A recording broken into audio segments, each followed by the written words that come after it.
Wondering what life is really like on Canada's wild and crazy West Coast? This podcast is all about the people, the places, and Vancouver Island time. Together, we'll explore this island paradise, a combination of ocean, city, and country living. We'll meet the fabulous locals such as the Fudge Fairy and the Chicken Lady, who have chosen Victoria and Vancouver Island as their home. And we'll learn what makes this place unique and special to those who live here. And now, your host of Vancouver Island Time, Jane Johnston. Hi, everybody. It's Jane Johnston with the Briar Hill Group at Remax Camosun, host of Vancouver Island Time. I'm here with Daniel Bouchard with Esquimalt Eco Tours.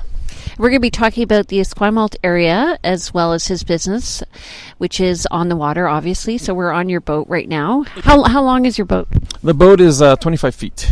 Okay, and where are we right now? We're at the last finger of the dock for the Marina. West Bay Marina? West Bay Marina, indeed. So this is kind of a unique environment because we have sailboats, we have powerboats, and then we also have houseboats. That's right, and a lot of the sailboats also are liveaboards. Oh, really? Yeah, there's a big liveaboard community here also. And are they like permanent, or do they come and go, or are they usually living elsewhere as well? Seems to be very much permanent. From what I can see, nothing's moving very much. Everybody's very calm and living here and enjoying it. Huh. So, how long have you lived in Victoria? Since summer of 2018. Okay, and where did you move from? I moved from Saint-Paul-de-l'Île-aux-Noix in Quebec. If anybody wants to know, that's where all the people crossing the borders and illegally in Quebec, that was 2 kilometers from there. So we used to see the RCMP truck on a daily basis. Oh, and what made you decide to move to Victoria? It doesn't snow here. They told me. I think that was a lie, but they told me. So actually, today is what date? 18th of February. And we're sitting outside and we're just both wearing light coats, so... Yeah, so it's not snowing, but I gotta say, the deck was all iced up this morning. So I was a bit disappointed in that, but I'll live with it. I'll live with it. Considering that it's minus 20-something in Montreal, I'm fine. Actually, I was talking to my sister back east. She was saying the same thing, so she was complaining how cold it is. Indeed. This is why we're here. And I think this is a time where it makes the biggest difference. Okay, so you were in Quebec. You've lived elsewhere in the world? Yes, pretty much. I've lived and worked in Europe. I've China, Australia, South America, Central America, and Mexico is one of them too. And so what made you decide to pick Victoria to live in? Seriously? Seriously? Because it's got the best weather for being a civilized country, with all the amenities, the medical services, and so on. I had looked elsewhere. Australia was a second contender, but with the weather being so hot, I worked there in the summertime, and you're talking 45 degrees Celsius, and you're working with a suit, and it's too hot, just too hot. Hong Kong was nice. Very hot also, and even more humid. So, come to think about it, here was a nicer place. So when I found when I moved here from Ontario that I really miss the hot summer. Do you? That I do miss the hot summers, but I was told that if we go inland during the summer, when we're not working, which I don't know when that happens, it's supposed to be warmer up island in the lakes. I forgot the name of the lakes. Sprout Lake, Port Alberni. Yeah, Sprout Lake and Lake Cowichan or something and so on. Cowichan, thank you. That was the French part. Cowichan. There we go. So do you, how was it transitioning here for your family? Because a lot of people who are looking at this are going to be thinking about that. Well, I did a bit of homework and a bit of psychological homework too. So what I did is 2 years before coming, I brought my wife and my daughter to visit the school and the area and to find out who my friends were over here, which I already had friends and so on. So after I did that, I came back the second year, did the same thing. We spent a bit more time, enjoyed, had fun, and then I planted the seed. Everybody was happy about it, and then we moved, and it was perfect. Right, and so because you're Francophone, you can access a French school here. Yes, my daughter goes to school about 5-minute walk or 4-minute walk from our dwelling, and it's just fine. It's just perfect. What do you find about real estate here? Because, we met in a real estate capacity. Yeah, well, I still own a house in Quebec. The house has a waterfront, 100 feet of frontage on the river, swimmable, boatable. I have 50 feet of beach and a provincial park all around the house, so I'm basically the only house there.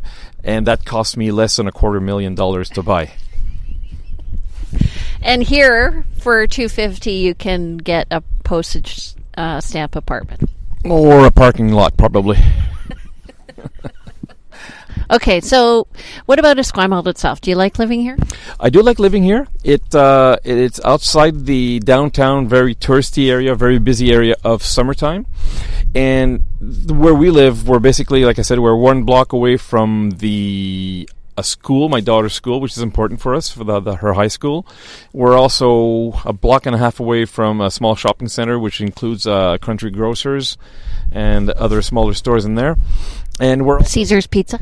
Caesar's Pizza, although I do prefer Quebec pizza, I have to admit. The oven baked ones, not the greasy ones. I also find it's hard to find thin crust here. It is hard to find, and like I said, they seem to be cooked and not baked. The pizzas, yeah. So, and they have that little, I don't know what they call them, sausages, but I call them dog food, niblets inside. And that just doesn't exist back home. Yeah, well, my husband's Francophone, and you guys eat pizza a whole different way, including butter for the crust. Of course. That's disgusting. Would it be otherwise? Really? Okay, so and you're also really close to the ocean. We're within 10 minutes of where you live, I think, walking, right? Yeah, actually 8 minutes is what I calculated. And then we have the military housing around here. Yeah, there's a military housing around here. At the other end of Esquimalt, there's also the military base. A couple more shopping areas down the road.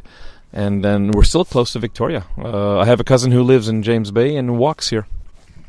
Yeah, everything is pretty close. The thing I think when I compare it to Toronto is it's kind of like the way in the 70s Bloor and Avenue Road where it was kind of Esquimalt was considered to be the bad side of the tracks, and now it's elevating. It's indeed. I was here in the 90s. I used to live here for 10 years in the 90s, and Esquimalt was a rough part of town. And since coming back, this is what I've noticed, is that it's gone up a lot. It's really, taken alive. And there's still a lot of projects, condo projects coming up, like this year and next year, that are right there in the middle of it. Yeah, including one with $1 million 4th floor view of the harbor. Yeah, that one. Yeah. I've got the same view, but I paid a lot less for that. I can actually see my boat from where I live. So. Oh, that's good. Yep. Where do you go out for dinner if you go? We'll get some pizza at Sarpino's once in a while. And other than that, we're really home cookers. We really cook at home. I have to admit, we go to McDonald's. I've been known to go there. Yeah, we love the fries. There's something about those fries. Yeah. And that's pretty much. We go to the Lum's Chinese restaurant once in a while. But then again, we cook our own food, so. What do you like at Lum's? Where's that? Where is it? Lum's is right beside where we live on the Esquimalt Road, on the corner right beside Sarpino's, on the corner of Head and Esquimalt Road. Sort of say if you can find it there. Okay, there's a Mexican restaurant there. It's pretty good. The real Mexican food, too. Oh, yeah? Which one is it? I can't remember the name. Neither can I. And I'm not sure, but I think it's the one that went out of business. Oh, did it? Yeah, it's been replaced by Bunny's Place, which is a vegetarian restaurant. Being a carnivore, it doesn't appeal to me. But, lots of people here like vegetarian. So there you go. Do you find that here, that we're kind of like the West Coast is more specialty foods? I do. Yeah, it is specialty. It's West Coast specialty. Lots of fish. Certainly, salmon is part of what everybody talks about, and crab, and so on and so forth, and shrimps, prawns. So yeah, it is. Obviously, it's much more maritime, right? And being where we are, it's sort of expected. Well, it's funny, when I moved here, it wasn't like that. Again, it's becoming more so. So there's that place in James Bay where you can go and get fresh seafood, and then I think there might be a place in the Hudson building. Possibly. I know we go to the one near Fisherman's Wharf. That's one place where we go buy some fish and seafood. Okay, so what do you guys do for recreation? We go hiking. Where? Anywhere, because everywhere is new, in our case. So it's all wonderful. So Golan Park, we were up, I think it's, what is it called? I think it's Mystic Beach or something? Mm-hmm. Yeah, Mystic Beach, yeah. We stayed there, that was in October last year. So that's a campground? Yeah, we just had a campfire on the beach, and stayed till about midnight, watched the stars, and then got back in the car and drove back home. Otherwise, Sax Point is a little afternoon walk, 15-minute walk from where we live, and Sax Point is absolutely amazing. Do you take the West Bay Water Walkway downtown? Yeah, once in a while. It's right behind us, actually. It's right here. So, yeah, we do walk it. Go right down. Actually, when my kids went to the French school, we would, I think with 10-year-olds, it took us 30 minutes tops. So that's walking slow. Yeah, probably shorter if you're walking a little bit fast. Yeah. So what about for a beer? Where do you go for a beer? Other than home? Yeah, other than home. I don't drink alcohol. Really? Drink zero, yeah. I haven't drank, over 30 years, I think. It just doesn't appeal to me. So if I go out, I'll go out for a Coke, but... okay, where do you go for... Wait a minute. Where do you go for a Coca-Cola? Yeah, let's get that one clear, for sure. Oh, is it Pepsi? Nah, I wouldn't touch Pepsi. I see you coming with that one. No, I drink Coke, not Pepsi. Actually work in Atlanta, which is Coca-Cola's headquarters, and went to the museum they had over there. It's basically sugar, right? Yeah, so what else can you say? Where else do I go have Coke? I usually have Coke when I have my restaurant at McDonald's. Do you ever go to Spinnaker's? I think I went. I also went to 4 Mile House. Yeah. And the one that's down Tilcombe Road, right before the bridge. Oh, the Greek restaurant. No, after that. Or is it after that? It's a pub on the right side. The Gorge Point pub. Yes, the Gorge Point pub. Been there. That was nice too. Yeah. Potato skins were nice, and so on and so forth. The Coke was cold and had ice in it. What else can you ask for? So you have a teenage daughter. Yes, I do. And so what does she do other than sleep and eat? Right now, she's busy sleeping. No, she goes to school right now, but she will be sleeping. She likes to play volleyball. And she likes to hike as long as it's not too long, and she enjoys very much being on the boat with myself, and as long as Emily with my wife also. So do you guys ever go to the rec center? Yes, we do. We go to the pool in the wintertime, that's for sure. Zoe takes some courses there, and then she also takes sailing lessons. She's pretty good in sailing. That's a CFSA? Exactly, that's at the CFSA. So, as part of the French school, if you go, they have sailing lessons that they provide, and you go twice a week, I believe. They do go twice a week. In my case, my daughter actually goes to the school ones, but also to the private ones for the real can sail certifications. Yeah, and you can send your kids for 1 week programs there. We did that. Exactly. Okay, and then what about other opportunities on the water? You seem like a water family. We do like water. I'm also a scuba diver, so I like scuba diving, and the scuba diving here is amazing. What company do you use for scuba diving? Let me guess. We get all our gear from Wilson's Diving in Colwood. Sounds familiar? Yeah. Chris, I think it is. Chris and Tim, the team. Dynamic duo. Right, so they're right across from the rec center, so if you want to learn how to dive, you would do it indoor and then go outdoor. And do you find there are lots of divers in Victoria? There is less than there was in the 90s, but I think it's a matter of putting it out there that we do go diving, and that it is an enjoyable sport, and it is a doable sport year round, and it's not just a summer sport, and it's not just something you do in the south. So you have a dry suit or a wetsuit? I got both. So what's the advantage of each? Well, for one, I wouldn't get caught dead with a wetsuit here.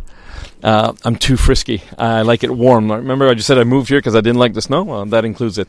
So the wetsuit is nice and easy to buy. It'll be cheaper, much cheaper. It'll keep you warm up to a point, but after which you'll get colder. So as you get out of the water, if it's the middle of winter, as you peel off that wetsuit, it's going to feel very uncomfortable. If you have a dry suit, you stay warm, you stay dry, and when you get out of the water, you are still dry. So a little bonus to the whole diving situation. Yeah, I found when I had a dry suit. Actually, I have a funny story about a dry suit. Do you want to hear it? Sure. So I used to teach marine environmental science in the summer, and that's how I met my husband, who was a scuba instructor, and he owns Wilson Diving. But anyway, I'm diving in this. They have two types of dry suits. So they have like a tri-lam type. Right. Exactly, tri-laminate, and then they have the neoprene ones, right? Right. So I had a tri-lam, and so we went to 10 Mile Point, and we decided to go and do a shore dive. So we were hopping in off the shore, and I decided to sit down, put on my fins. Oh, interesting. Right on a barnacle. Yeah, you put holes in it. Yeah. So we go and do the drift dive. And at this time, I'm embarrassed because I can feel a trickle, but I didn't want to say anything. Yep. And I came out of the water. And I was like, I looked like the Stay Puft Marshmallow guy. Yeah, I can imagine that. And I was so cold. Exactly. Actually, I have something comparable. I bought a brand new dry suit a few years back, went ice diving in Quebec. So we're cutting up the hole, get everything out, get the ice out, get the lines ready, everything's ready. And I go diving with my brand new dry suit, Italian made, expensive, for which I have no clue why I paid such an amount. I'm down at about 30 feet, had the most. We're not going deep, we're just looking at the ice. My dry suit stitch blew. This might be adult content at the crotch level. Actually, it's funny you say that because I was watching Chris sell a suit the other day, and he was talking about how some of them are sealed and some of them aren't, and that is so important. Very important to be sealed. Always helps. When they come right out of the factory, you want to make sure that it's properly sealed and everything, all the seams are fine before you go in the water. Otherwise, you'll find out real quick. Yeah, I'm always reminded of that scene with, I think it's Arnold Schwarzenegger, where he comes out of the water. Or no, it's James Bond with the dry suit, and he takes it off, and he's wearing his tux. Yes, that was from the 70s. I can't remember. From Russia with Love, I think it was. Yeah. Yeah, that actually got me hooked. That's one of the things that got me hooked when I was a kid back then. So I love that scene. Yeah, and we have some of the best cold water diving in the world. Lots of sea life here because we have so many particulates in the water. So sometimes the visibility isn't as good, but I've dived in warm and cold water. We see a lot here compared. Oh, yeah. I was up for a few weeks in Ixtapa in Mexico on the Pacific coast. And I have to say that the amount of life here beats out the Southern Pacific in terms of Mexican coast. It's really there's more life. There's more of everything here. Okay, stay tuned. We're going to be back. Daniel is going to talk about his business, Esquimalt Eco Tours, and we're going to find out what it's like to run a dive operation out of your boat in Vancouver Island. Talk to you soon.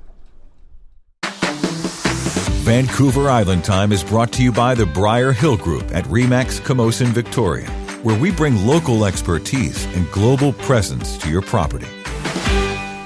Hi, everybody. It's Jane Johnson with the Briar Hill Group at Remax Camosun, host of Vancouver Island Time. I'm back here with Daniel Bouchard with Esquimalt Eco Tours. Exactly.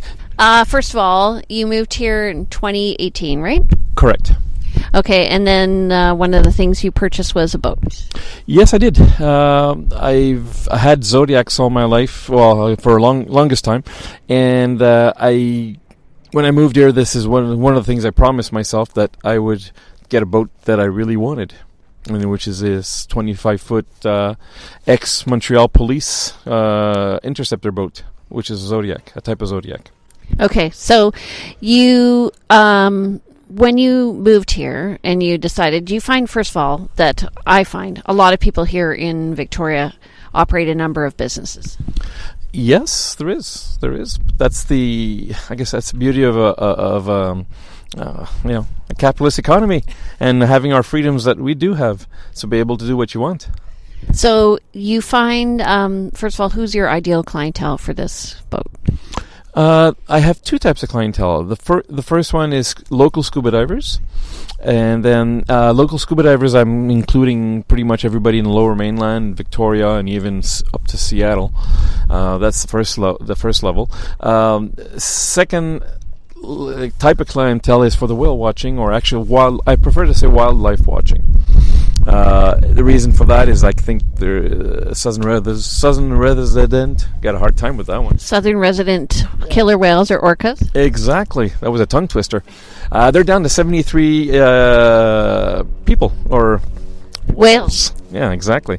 So if they're going to keep on survival, having 50 boats around them 24/7 almost is not exactly a good situation. So we focus our tours more on the wildlife in the area. If we see whales, perfect.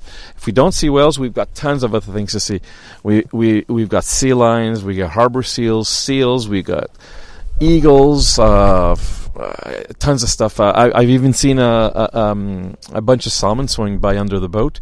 We were out yesterday. We saw the porpoises. We have about 50, 60 porpoises all swimming around our boat. So there's tons of life to see and to experience. So we're here in West Bay Marina in Victoria. What area do you cover with your boat? The boat is equipped for pretty much long distance. I can go all the way up to Vancouver if I want with the full tank. So I try to keep it anywhere between Sydney to Souk in terms of whale watching and so on, and all the way up to the American border in the south, and maybe the San Juan Islands should we need to go. So tell me about what happened the other day when you took the boat out to the border. We actually stopped at the southernmost end of the border for the United States and Canada.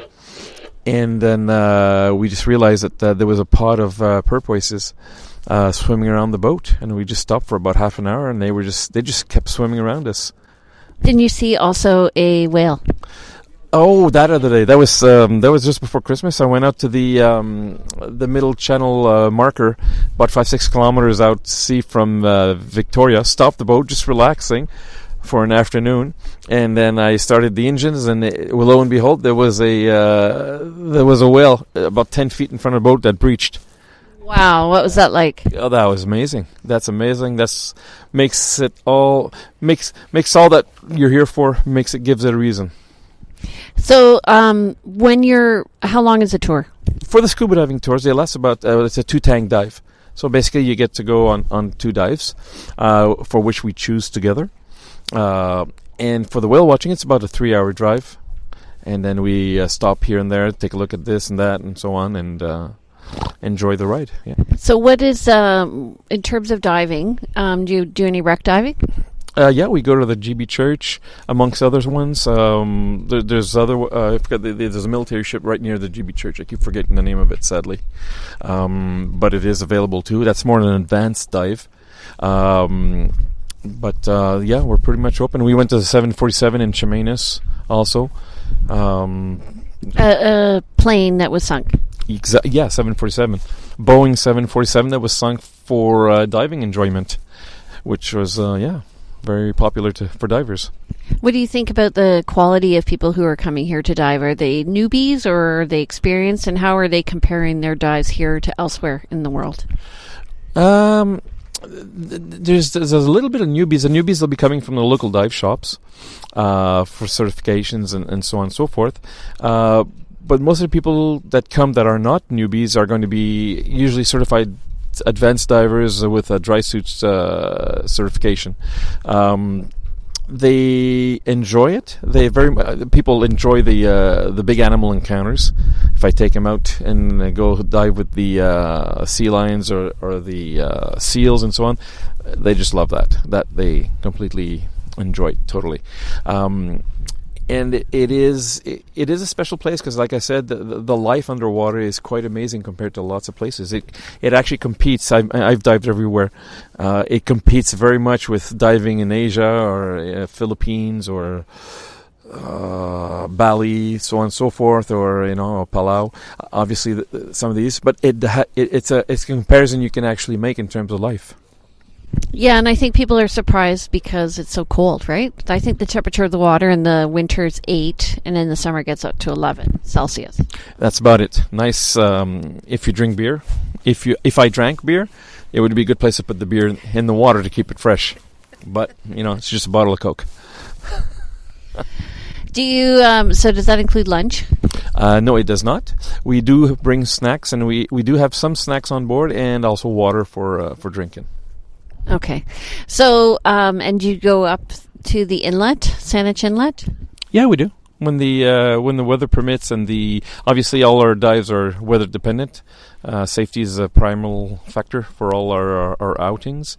So yeah, when the weather permits, and then when it's clear enough for the inlet, because the inlet can get pretty hazy because of the water runoff during lots of winter rain. So then we do go. Yeah, I think when you're diving in freshwater versus seawater, it is a lot different. Your whole buoyancy is different, as well as your visibility, especially when you get the freshwater on top of the saltwater coming down. Yeah, it is. I mean, freshwater is going to be much more murkier usually. You'll get some sort of a thermocline or a visual cline.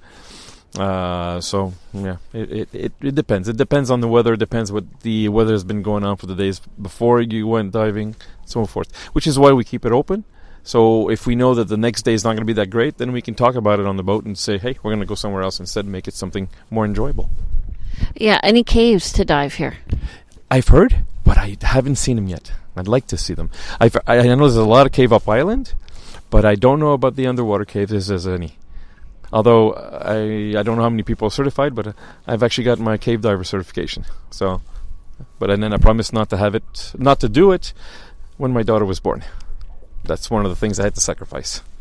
Yeah, it can be dangerous. I've done cenote diving in Mexico. It's pretty easy though, because they're pretty big. But yeah, you can get caught in a tight place. You can get caught. You can get caught out of air. I've done not all, but I've done most of my cave diving down in Florida. Near where's Walt Disney over there? What's it called? The city? Orlando, exactly. Just north of Orlando, there's a huge cave system, all freshwater springs. You can dive for hours. I remember diving. You go down about 30 feet deep, which is not very far. But all of a sudden you're swimming over 1,000 feet horizontally in these tubes. And you just to think of it, that if you run out of air, there's nowhere to go. Seriously, nowhere to go for a long time. And you're doing this all in complete, total darkness. Yeah. Sounds exciting. Not. Okay, what about when you're finding here? Like, do you ever go? Are there any treasure hunter divers? I've heard of them, but I haven't seen them. This would be more of a question you could probably ask Chris at Wilson's. He'd be the one, because he fills up all the tanks, so he gets to see everybody who dives as a general rule. I get to see the people who dive on my boat. Right. So it's a bit, it's more restricted in terms of clientele. I often wonder in the harbor if it would be a good dive. Probably would be. I think it's illegal. But I think it would be, at least with a metal detector. It would be interesting, especially near Fisherman's Wharf with all the tourists dropping stuff in the water. I'm sure there's something interesting there. So you also run a different business out of your boat called Sea Tow. Tell me about that. Esquimalt Eco Tours is a name for also Bouchard Marine. And Bouchard Marine is the commercial aspect of Esquimalt Eco Tours. So Bouchard Marine, we do towing. We're actually a franchisee for Sea Tow, which is like basically like the BCAA of for boats. So we tow people for free with a membership and so on. And I also do skippering in the winter months. So if somebody needs a boat to be delivered from point A to point B, then I'll do the delivery. I'm actually doing a tow in 2 weeks. I'm going for Port Angeles to Shelter Marina, which is up the Fraser River. So that's going to be a day and a half, 2-day trip. that type of commercial stuff. I also bring commercial scuba divers to go do work, or electricians to go work on an island where they need to work on, so on and so forth. Oh, that's interesting. And there is obviously people living on islands here. Are you taking them to American as well as Canadian islands? Not at the moment. I am working on the permits for that. That's the secret. I'm actually trying to get something going with Port Angeles and Friday Harbor to have taxi services between those 3 points. But as you can imagine, American Canadian paperwork is a nightmare. So we're working on that. Maybe next year, maybe at the end of this year, we'll see. Do you see people travel by boat across from Canada to the U.S.? Because we're not that far away. I think it's just 11 kilometers, right? I think it's more like 20 miles or 20 kilometers. 20? Yeah, 20 kilometers. I haven't... probably private boaters, if you do private... if you're just driving your own boat, it's doable, not a problem at all. But I wouldn't know who does and who doesn't. But I haven't heard anybody doing actual commercial transferring. Like I said, people between the States and Canada. And I have been in talks with the U.S. Customs and Canadian Customs on that, and they haven't heard of anything for a long time. Okay, other than the Coho, I imagine, or the Clipper. Exactly. Coho, Clipper, and then the Washington State's Ferry near Sydney. So one of the things about living on Vancouver Island is being at the southern tip, and the way it is if you imagine Vancouver Island is like a fist, and the U.S. is around it, there's quite a large tide coming in and out, a current as a result of that tide. How do you find that for diving? For diving, it makes for wonderful drift dives if you plan them properly. The drift dives, I mean, the current can go up to 6 or 7 knots at certain places. I don't think you want to be diving in that type of speed, but lots of our dives are actually drift dives. So you get in, relax, hang out, get out the other end. Exactly. So I drop them in the water. They go to their depth. They drift as they go. I turn off my engine and I just float around them and then start them up again. Yeah, actually, I've done a drift dive at Race Rocks. Have you dived there? I have dived there. What I try to do for the moment, I try to make it more of a. The people like to see the seals and so on, so I try to keep them more in a specific area, to not go drifting diving. There has been fatalities over there for certain reasons we won't discuss, but I want to keep it as safe as possible. I also require the people who dive at Race Rocks to wear helmets, surface message buoys, so that if there is anything, they will be equipped to deal with it while they're underwater. Yeah, I have heard of people when they haven't gotten out of the water in time, they've ended up in the U.S. Yeah, exactly. Well, it sounds like it was like a downdraft, a downward current that the diver was unable to counteract or panicked. And then, like you said, was picked up somewhere where he wasn't to be, and he wasn't there. So what about the boating culture here in Victoria? Like, one thing that's different, obviously, is you can be on your boat all year round. Yeah, that's beautiful. That's something. Even in February. And as we are right now. So do you find, with your daughter, she's taking sailing, is she sailing all year? She's starting back in April. Okay. And I do see regattas out there now every once in a while from CFSA. Do you find, like for instance in West Bay Marina, are people doing day trips from here? Nothing commercial. I'm the only commercial operator out of West Bay Marina as far as I know. Okay. Well, and if people want to get in touch with you, how do they do so? They can go to esquimaltecotours.com or call at 778-535-7744. Okay, so if you want more information about Esquimalt Eco Tours, contact Danielle. If you want more information about Esquimalt itself, contact me. I'm Jane Johnston with the Briar Hill Group at Remax Eskimosin. Take care, have a great day, and welcome to the neighborhood. Welcome to the neighborhood. We hope you have had some insight into West Coast living. If you know of someone or some place that should be highlighted in our podcast, we'd love to hear from you. Please go to VancouverIslandTime.com and click on our Connect button. See you next week on Vancouver Island Time with Jane Johnston.